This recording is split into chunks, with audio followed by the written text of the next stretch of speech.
Welcome to the EDS Scan data series. After watching this video, you will be able to capture accurate, lab-ready scans for removable prosthetics, including digital dentures, partials, and relines.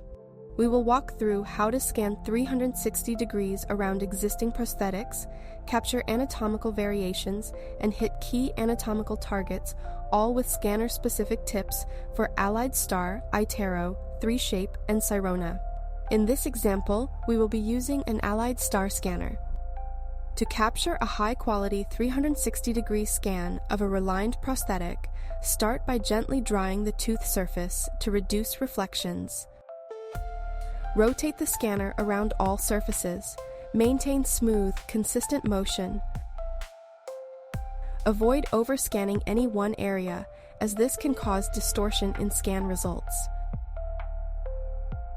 If the patient has a dental abnormality, such as a wide or narrow palate, capturing anatomical accuracy is key. Start at the back corner of the upper jaw. Slowly scan across the ridge using a zigzag or spiral pattern. Avoid glare by using a scanner with internal lighting or turn off overhead lights. To scan the back ends of the arch, start at the distal extensions. Move the scanner slowly and steadily to the retromolar pad.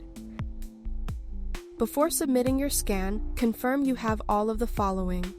You are using a clean scanner lens and moisture control, flanges and the ridge are all captured in the bite scan, and there is a complete, consistent scan path. By following these steps, you'll help us deliver your case faster and with more predictable results.